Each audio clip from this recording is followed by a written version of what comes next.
Alright, so how's it going? And today we're looking at the 4K gaming PC. This is the best 4K gaming PC that you can build right now on Black Friday. And please, if you like the video, press on that like button. If you're not serious with that, can subscribe and check out the links in the description because that really helps me. I think this is one of the best CPU GPU combos that you can get right now because this PC would cost you around $1,250 to $1,300, and this is a crazy good deal. So without wasting any more time, let's get to the parts. So for the CPU, we're looking at the AMD Ryzen 5 7600. This is a 6-core 12-threaded CPU based on the latest gen Ryzen 7000 series CPUs. The thing about these CPUs is that they have really good IPC. They are pretty power efficient. This CPU only consumes around 65 watts. And the icing on the cake, this CPU doesn't bottleneck our GPU at all. RTX 4070 Ti, one of the highest end GPUs, and this CPU will just hold it fine.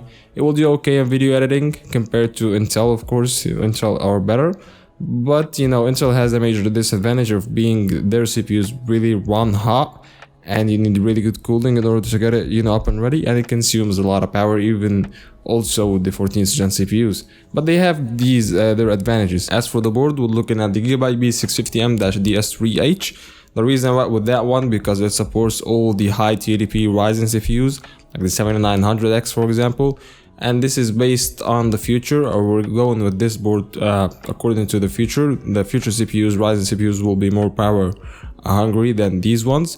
So yeah, it has a really good upgrade path based on the Ryzen lineup, the next gen Ryzen lineup, and it will support any CPU you can upgrade to in the future just fine. 7800X 3D. And the BIOS, the Gigabyte BIOS is more than enough. It's okay, it's pretty usable, pretty easy. As for the RAM, we're looking at 216GB sticks, DDR5, 5600 MHz. And yeah, 32 gigabytes is more than enough for space right now. You can do a lot of things with 32 gigs. Gaming is one of them. This is more than what you actually need. Some people get by 16 gigs.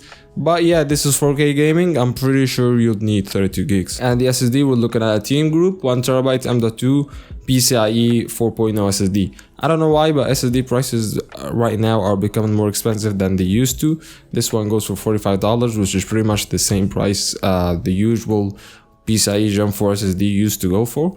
But yeah, SSD prices right now are more expensive than usual, so I don't know why. But yeah, this one is within the budget. You're getting fast boot up times, loading speed, PCIe Gen 4 SSD speeds, the brand new one. So yeah, it's more than enough in my opinion. And the GPU, we're looking at the Galaxy RTX 4070 Ti. The reason I went with that one, of course, pricing. I believe this one goes for $730 to $740. It's RGB. You can actually control the RGB of this GPU.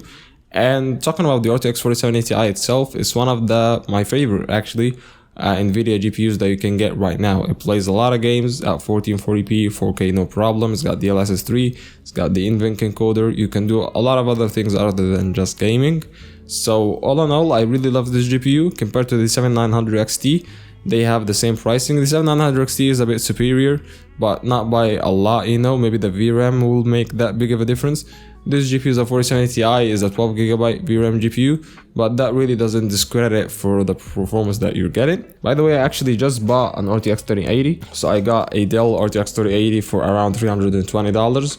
And yeah, I'm gonna try it out and tell you how it's like to get an NVIDIA GPU, because a lot of people seem to gravitate right now towards AMD. But yeah, if you're getting a GPU like that, for example, and expect yourself to get really decent 1440p or 4K performance, and the 4070 Ti actually is worth it when it comes to the pricing. If it's for $700 to $750, it's a great deal no matter what the competition is. As for the power supply, we're looking at the EVGA 700 watt gold rated power supply. This one goes for around $75 to $80.